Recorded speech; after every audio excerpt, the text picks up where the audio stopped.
নমস্কার বন্ধুরা, কেমন আছেন সবাই? রুনুদির প্যাশন চ্যানেলে আপনাদের সবাইকে স্বাগত জানাই।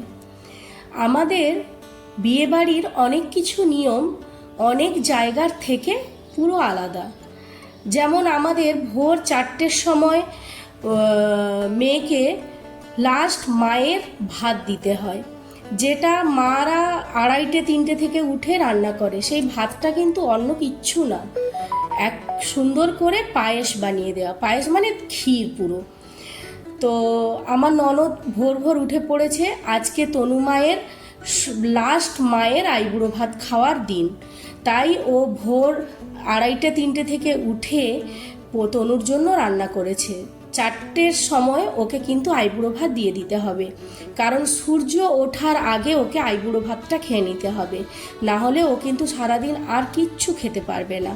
তো সেই অনুযায়ী সব রেডি হয়ে গেছে। আমার ননদ ঠাকুর মন্দিরে পুজো দিচ্ছেন, গোপালের আশীর্বাদ নিয়ে তনুর আইবুড়ো ভাতের অনুষ্ঠানটা শুরু করবে। তনু এইদিকে রেডি হচ্ছে, স্নান টান করে একটা নতুন শাড়ি পরেছে। আর এই সময়ই আমাদের নিয়ম অনুযায়ী ওর মা ওর হাতে শাখা পলা এগুলো সবই পরিয়ে দেবে। আর শুভ তার মধ্যে রেডি হয়ে যাচ্ছে, কারণ তনুর পায়ে আলতাও পরিয়ে দিতে হবে শুভকে। ভোর ভোর তনুর একটু ইয়ে লাগছে, কালকে অনেক রাত্রে শোয়া হয়েছে, আসলে সেভাবে ঘুমই হয়নি কারুরই, কারণ তনুর মেহেন্দি করতে এসেছিল, নেল আর্ট করা হয়েছে, তো যার কারণে ঘুমই হয়নি। আবার সেই ভোর থেকে উঠে তারপরে আজ তো সারাদিনই রেস্ট হবে না, কিছু না কিছু তো লেগেই থাকবে। প্রথমে আইবুড়ো ভাত ভোর 4টের থেকে শুরু, তারপরে আলতা, তারপরে বৃদ্ধি হবে, তারপরে গায়ে হলুদ হবে, তারপরে নানিমুখ শ্রাদ্ধ হবে, তারপরে বিয়ের অনুষ্ঠান। তো আজ সারাদিনই আমরা সবাই ব্যস্ত। আমাকে যেমন রান্নার দিকটাও দেখতে হবে, কি কি মশলা কখন ওরা চাইবে সেগুলো সব আমি যদিও আগে থেকে রেডি করে লিখে রেখে দিয়েছি, যে মোমোর জন্য কি যাবে, পকোড়ার জন্য কি, ফুচকার জন্য কি যাবে, মেন কোর্সের জন্য কি যাবে, সবই লিখে রেখেছি। কফি, এখানে একটু কফিটা আজকে কিন্তু একটু অন্য রকম হবে, জানি না, এটা তনুর চয়েস। ও বলছে মাইমা দারুণ হবে এই কফিটা, দেখো নর্মাল কফির থেকেও এই কফিটা বেশি ভালো হবে। তো সেই অনুযায়ী সমস্ত কিছু কিন্তু আমি রেডি করে রেখেছি। এদিকে আমার ননদের কিন্তু আইবুড়ো ভাতের অনুষ্ঠানটা শুরু করে ফেলেছে। প্রথমে ঠাকুরের কাছেও পুজো দিল, তারপরে চন্দন ঘুঁটে মেয়েকে চন্দন পরালো, গলায় মালা দিল, ঘুমসি পরালো। এরপরে ধূপ প্রদীপ জ্বালিয়ে দেখো একদম যেন ঠাকুরের মতো করে আইবুড়ো ভাতের অনুষ্ঠানটা করা হচ্ছে। আমাদের বাড়িতেও হয়েছিল আমার বিয়ের সময়, কিন্তু অনেক বছর হয়ে গেছে তো আমার আর মনে পড়ছে না মা কিভাবে করেছিল। শুধু মনে আছে যে ভোর 4টের সময় উঠে পায়েসটা খেয়েছিলাম। তো আরও অন্যান্য জায়গায় কোথাও দই খই মিষ্টি এই সব দিয়ে আইবুড়ো ভাতের অনুষ্ঠানটা শেষ করা হয়, আর আমাদের এখানে কিন্তু পায়েস রান্না করেই শেষ করা হয়। আমার ননদ তনুকে আশীর্বাদ করা শুরু করে দিয়েছে ধান দুর্গ দিয়ে। আর এইবার একটু ঠাকুরের কাছে ওর জন্য মঙ্গল আরতি করে মঙ্গল কামনা করছে, যেন সারা জীবন তনুমা আমাদের সুস্থ থাকে, ভালো থাকে।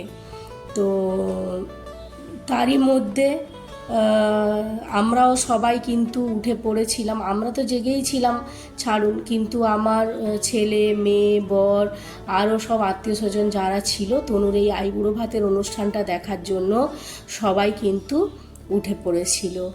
তো এখন আমরা সেই রিচুয়ালটাই দেখছি কিভাবে ছোটদি এটা সম্পন্ন করে। তনুর ঘুম ঘুম পাচ্ছে, ভালোও লাগছে, আরও বলছে এমনিতেই তনু নর্মালি কিন্তু পায়েস খায় না, কিন্তু কিছু করার নেই, এটা তো আমাদের একটা রিচুয়াল, তো অতএব ওকে একটু হলেও খেতে হবে। ইচ্ছে না থাকলেও খানিকটা ওকে খেতে হবে, কারণ সারা দিন এরপরে কিন্তু ও আর কিচ্ছু খেতে পারবে না। একদম বিয়ে হয়ে যাওয়ার পরে ও খেতে পারবে। হয়তো মিষ্টি জল এখন খায়, এখন অনেকেই আর খালি পেটে থাকে না, কিন্তু আমাদের সময় আমাদেরও মিষ্টি জল দিয়েছিল মনে হচ্ছে, কিন্তু অন্য আর কিছুই কিন্তু খেতে পারবে না। আর সারাদিন না খাওয়ার ফলে এই মিষ্টি জল কারোরই কিন্তু খেতে একদম ভালো লাগে না। ব্যাস, তনুর কিন্তু খাওয়া হয়েই গেল, ওই 2 চামচ যে খাওয়ানো হয়েছে ওই পর্যন্তই, আর ওর বেশি ও বলছে আমি কিন্তু খেতে পারবো না। এইবার আমার ছোটদি ওর হাতে শাখা পলাগুলো পরিয়ে দেবে। এখনই সকালবেলায় এই আইবুড়ো ভাতের পরেই এইবার বিয়ের সমস্ত রিচুয়াল একটু একটু করে শুরু হয়ে যাবে। শাখা পলাগুলো তনু একটু মোটা মোটা দেখেই এনেছিল, বলল যে একটু মোটা শাখা হাতে নতুন নতুন বিয়ের পরে দেখতে ভালো লাগবে। আর তনুর হাতগুলো তো খুব সুন্দর গোল গোল, তো ওর হাতে এই শাখা পলাগুলো কিন্তু খুব দুর্দান্ত মানিয়েছিল। যদিও পছন্দের রানী ছিলেন আমাদের বৌমণি, বৌমণির কিন্তু পছন্দটা সত্যিই খুব সুন্দর, আর ও খুব বেশ ভালো পছন্দ করে। আমাকেও একজোড়া শাখা ও ওখানে পছন্দ করে কিনে দিয়েছিল, খুব সুন্দর হয়েছিল। যাই হোক, তনুর বিয়েটা মনে হচ্ছে আমাদের খুবই ভালো কাটবে। এই কদিন এত ধকল গেল বাজার করা, সমস্ত কিছু করে প্রত্যেক দিন কিছু না কিছু কারণে আমাদের বেরোতে হচ্ছিল, তো আজকে মনে হয় একটু হলেও রেস্ট হবে। তো শাখাপলাগুলো ছর্দি পুরো পরাতে পারছিল না, তাই তনু বলল দাও আমাকে, আমি নিজেই পরে নিচ্ছি। শুভ ওইদিকে রেডি হয়ে গেছে, নে দিদি তাড়াতাড়ি কর। এবার কিন্তু আলতার পরানোর রিচুয়ালটা শুরু হবে। শুভ খুব দুর্দান্ত আলতা পরায়, খুব ভালো আলতা পরায় শুভ। তো সেই কারণে আমরা সবাই আজকে বলেছি শুভ তোমার কাছেই কিন্তু আজকে আমরা সবাই আলতা পরবো। ছর্দি লাস্টে তেল আনলো, তেল দিয়ে তনুকে শাখাগুলো পরাচ্ছে। মেয়েদের জীবনে এই দিনটা সত্যি মানে খুবই টেনশানের, যে কেমন হবে শ্বশুরবাড়ির লোকজন, ভালো হলে তো খুবই ভালো, আর সেই টেনশানই কিন্তু সমস্ত মেয়েরাই করে। তো আমরা আশা করি সৌরভের ফ্যামিলি খুবই ভালো, কারণ আমরা দেখেছি সৌরভের ব্যবহার, সৌরভের বাবা মা ভীষণ মাটির মানুষ, খুব ভালো। তনুমা আমাদের সত্যি ভীষণ সুখে থাকবে ওখানে, আমার তো খুবই পছন্দ হয়েছে।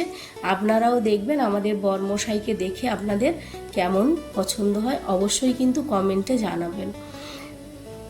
এখন শাখা পলা পরানো হয়ে গেছে, তনুকে আমরা সবাই মিলে বলছি আর একটু পায়েস খেয়ে নাও। তনু বলছে না না, আর আমাকে একদমই বলো না, আমি আর একটুও পায়েস খেতে পারবো না। তো এইখানে এই আইবুড়ো ভাতের রিচুয়ালটার কিন্তু সমাপ্তি ঘটলো। এইবার তনু উঠে যাবে ঠাকুরকে প্রণাম করে, ওখানে তনুর এবার আলতা রিচুয়ালটা শুরু হয়ে যাবে। শুভ রেডি ছিল, আর পুতু দেখুন এইখানে শীতের মধ্যে জুবু শুবু হয়ে বসে রয়েছে। এই তনুর বিয়েটা অনেক দিন আগেই হয়েছে, কিন্তু ভিডিওটা একটু কারণের জন্য আমি ছাড়তে পারিনি। তো তনুকে খুব সুন্দর লাগছে, শাখা পলা চুড়িটা পরে হাতটা বেশ ভরা ভরা লাগছে। আর পাশে পুতু বসে আছে, দেখবে যে শুভ কেমন সুন্দর করে তনুকে আলতা পরায়। সত্যিই শুভর হাতের কাজ খুব সুন্দর, আমি অন্যান্য ডিজাইনগুলো দেখেছি ওর, খুবই আমার ভালো লাগে। তো আপনাদের এই ভিডিওটা কেমন লাগলো? যদি ভালো লাগে অবশ্যই লাইক দেবেন, আর কেমন লাগলো আমাকে একটা কমেন্ট করে জানাবেন। তো দেখুন, এরপরে তনুর বিয়ের সমস্ত রিচুয়ালগুলো পর পর আমি ছাড়তে থাকবো। তো যাই হোক, আজকের মতো বিদায় নিলাম, পরবর্তী ভিডিও নিয়ে আবার খুব শীঘ্রই আপনাদের সামনে হাজির হব।